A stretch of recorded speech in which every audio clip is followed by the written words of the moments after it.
आणि या क्षणाची अत्यंत मोठी बातमी ठाकरे गटाच्या 6 खासदारांची शिंदेंनी बैठक घेतल्याचं सूत्र सांगतायत। रात्री उशिरा कॉन्फरन्स कॉलद्वारे ही बैठक झाल्याचं कळतंय। ओमराजे निंबाळकर, संजय दिना पाटलांसह सगळे 6 खासदार या बैठकीला उपस्थित होते असं सूत्र सांगतायत। सगळ्या 6 खासदारांसोबत 30 मिनिटं सविस्तर चर्चा झाली। ऑपरेशन टायगर यशस्वी पार पडलंय। शिवसेना सगळ्यांच्या पाठीशी आहे असं सूत्रांच्या वतीनं कळतंय असं या बैठकीत सांगितलं गेलंय। 6ही खासदार संसदीय पक्षाच्या बैठकीस जाणार।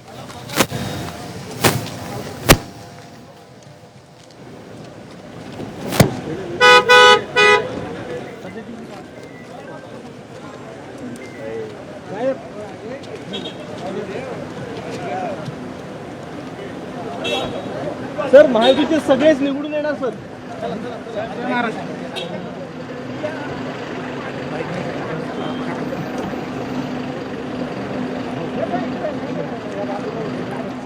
तर ही एकनाथ शिंदेंची दृश्य सध्या आपण पाहतोय।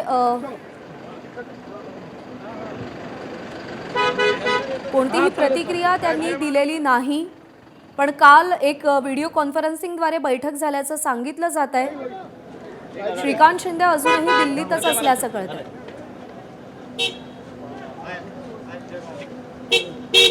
अक्षय भाटकर आपले प्रतिनिधी आपल्याला अधिक अपडेट देतील। अक्षय, एकनाथ शिंदे सध्या आपल्याला दिसतायत, पण कोणतीही प्रतिक्रिया त्यांनी दिलेली नाही।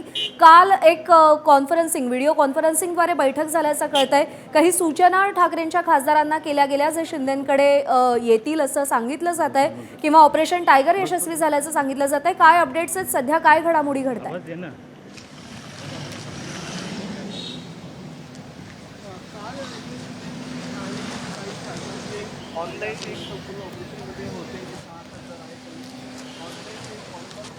एकनाथ शिंदेंनी त्यांना विश्वास दिलेला आहे की कोणतेही कायदेशीर अडचण असू दे किंवा इतर कोणतीही अडचण असू दे, आम्ही तुमच्या मागे आहोत, आम्ही तुमच्या पाठीशी आहोत, कोणतीही आता अडचण येणार नाहीये। त्याच्यामुळे एक विश्वास हा एकनाथ शिंदेंनी या सगळ्या या खासदारांना दिलेला आहे।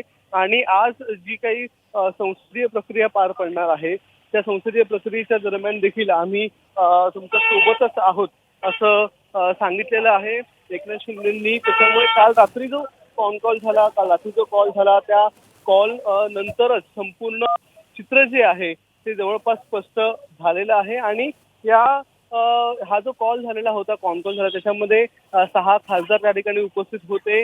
आणि यामध्ये संजय देशमुख पासून संजय पाटील पासून सगळेच खासदार त्या ठिकाणी उपस्थित होते अशी शिवसेनेची माहिती आहे। आणि येत्या 2 ते 3 दिवसांमध्ये अनेक गोष्टी ज्या आहेत त्या स्पष्ट होतील। मात्र सध्या तरी या गोष्टी ज्या आहेत त्या स्पष्ट न केल्या गेलेल्या आहेत, कारण की अनेक तांत्रिक बाबी ज्या आहेत त्या अडचणीच्या ठरू शकतात।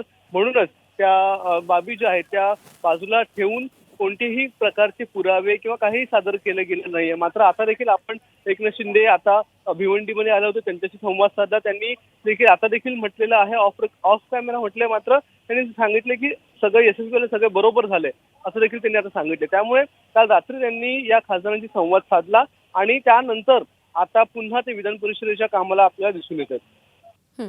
अक्षय, सातत्यानं शिंदेंच्या शिवसेनेकडून हा दावा केला जातोय की ऑपरेशन टायगर यशस्वी झालंय, पण मग तरी सुद्धा सगळं गोपनीय का ठेवलं जातंय? नेमक्या काय अडचणी सध्या या ऑपरेशन टायगरमध्ये, कायदेशीर अडचणी म्हणू आपण, की शिंदेंना सामोरं जावं लागतंय? त्यासाठी 19 तारखेला जी घोषणा होणार होती ती सुद्धा पुढे ढकलली गेली आहे। नेमकं काय अडतंय या सगळ्या प्रक्रियेत?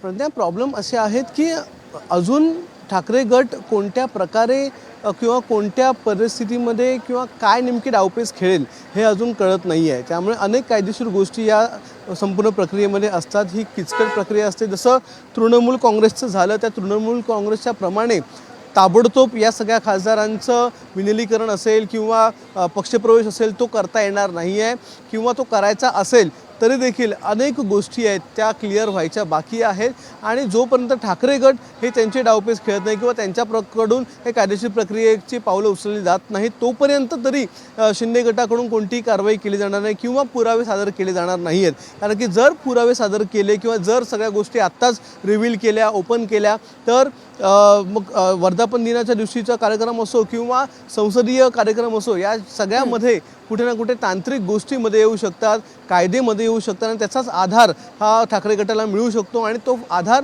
त्यांना मिळवून द्यायचा नाही आहे म्हणून या सगळ्या गोष्टी ज्या आहेत त्या रिव्हील केल्या जात नाही आहेत असं शिवसेना शिंदे गटाकडून बरोबर आहे. सांगितलं त्यामुळे जात आहे. प्रत्येक आणि पाऊल म्हणून अत्यंत विचारपूर्वक टाकलं जात आहे शिंदेच्या शिवसेनेकडून. अक्षय, धन्यवाद दिलेल्या माहितीसाठी. थेट जाऊया